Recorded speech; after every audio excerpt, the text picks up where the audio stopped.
Good morning, YouTube guys. I got me a Thumblers Tumbler on one of the Facebook pages.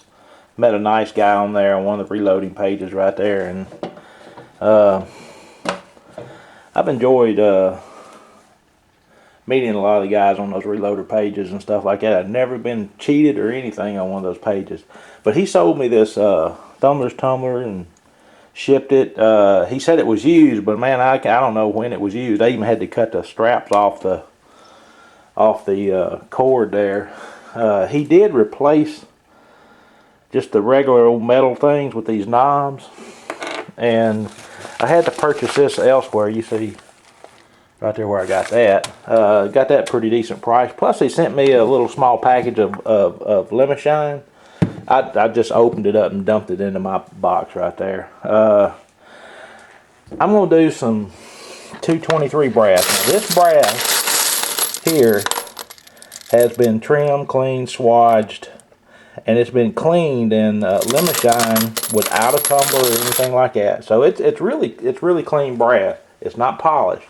What we're going to do, we're going to check and see what these stainless steel rods do, pins do. Using this, some hot water, some Lemi Shine, and some Dawn dishwashing detergent. I've never done this. You can tell this thing looks like it's brand new. So I did turn this on to see how it works. It's a little loud, so I think what I'm going to do is put a towel underneath this thing, just in case this thing leaks. I don't know if it will or not, but just in case. And plus to cut down on some noise right there. So we're fixing to get started. Okay, I cut open my bag of, my 5-pound bag of these stainless steel rods. I'm gonna go ahead and pour them down in there.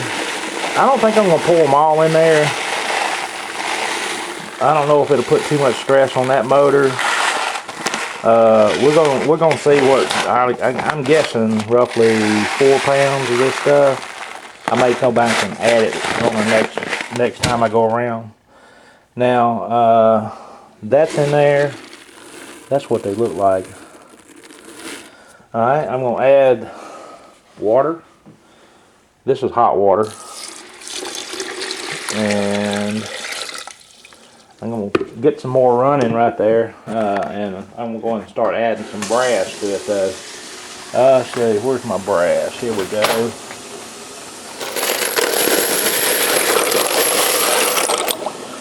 I don't know how much I can put in there or how much I'm supposed to, but I dumped a half a gallon of brass in there.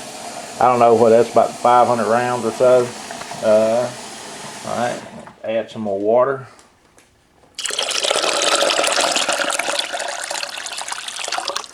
Alright, that's about a little less than a gallon.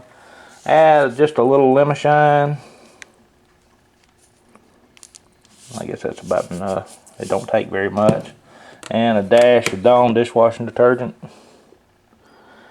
I think what the Dawn has been doing for me when I use vinegar and stuff is pretty much just keep the carbon that comes off of the stuff from sticking back to it. Carbon wants to stick back to whatever, you know. Oh, I got a little test sample I want to run too. Look guys, I'm going to put this in there. I forgot about this. This is the old 44 Magnum case. Now this has been on my shelf outside in my garage for, heck, 10 plus years. So it's tarnished pretty good. And it's raised probably about 4 or 5 different dirt daubers. You see the little crap on the inside? Now all I've done to this is just pop the primer out. I didn't run it through a sizer. I just got one of my little Lee military deprimer things and just popped it out. We're going to use this. There's the shiny brass down there. We're going to use this as a comparison to see what comes out. I wish you could really tell how nasty that little thing is. It actually looks pretty decent just on the camera, but anyhow, we're going to toss that in there. We're going to put the top on. I'm going to put the things on in a pattern, and we'll stick it on there, and we'll start it up. Okay, guys, I got it on there. I checked it, no leaks, so apparently that's good. I've heard people tell me it takes 45 minutes to an hour and a half or so. So what I'm going to do, I'm just going to check the 45. Set my timer on my stove, and so what I'm going to do, I'm going to flip it on.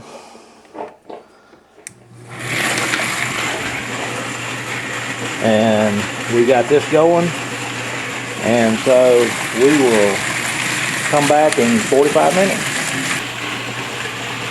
Well, it's getting close to that time.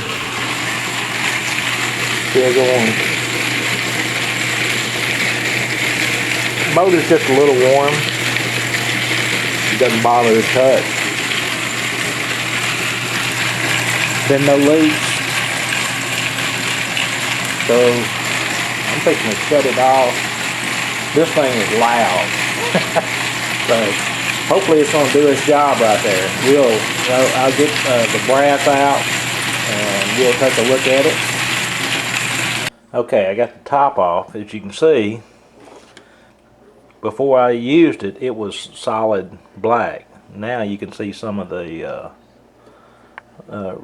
residual from the carbon, the stainless steel pins, whatever is stuck on there. And let's stick my hands in there. Well, look at there. Now that's shiny, isn't it? Let me see.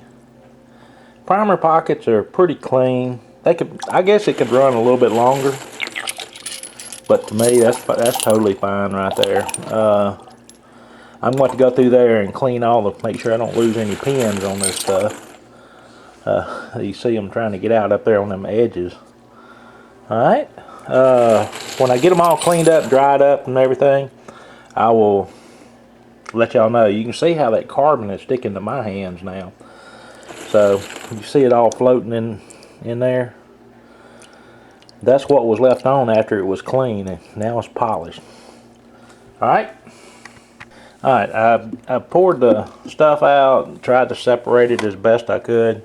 I still got to get all this out right here. I guess I'm going to store this out. It's got to dry. It sticks if you don't, and I think I probably need to wash it too. But look, guys, here we go. This is what it looks like. I hadn't dried it yet. Nice, bright, it's a good polished finish.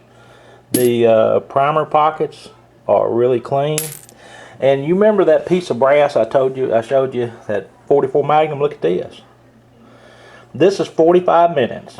Now, this thing had raised dirt daubers. Okay, I want you to look down in there. It's not polished or anything like that, but you can actually see the ring where that the clay or whatever, the spittle that the dirt daubers use to make to seal off their things. You can see the line in there on it. But it could stand some more polishing. The primer pocket is not quite that clean, but this thing right here was bad tarnished. Still has some little pitting issues. I'm probably not going to use this. Anyhow, I just wanted to use it as an example. But probably another 15 minutes in there would have made it look just like the rest of this clean brass that was in there. But now the clean brass is now polished clean brass. So I don't know, guys, if it's worth it for anything, unless you just, I guess for reloaders, this would be called bling, I guess. You really don't have to have it. You know, you want clean brass, and you can get clean brass by just using this stuff or vinegar, or just a dry tumbler. I didn't like the dry tumbler. It takes 2 to 3 hours to clean mine, but this is pretty nice. I like it. Don't have to have it, but I got it.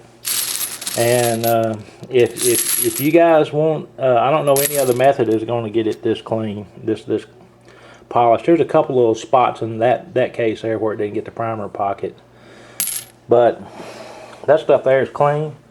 I highly recommend this Thumblers Tumbler. This is a Model B, and this was just 45 minutes. The brass was clean, you know, but it still wasn't polished. So this brass here too, you can't tell it, but it's been annealed. I annealed it before I washed it the last time, and I've swatched all the pockets, and it's been resized and trimmed. So this stuff here is ready to load.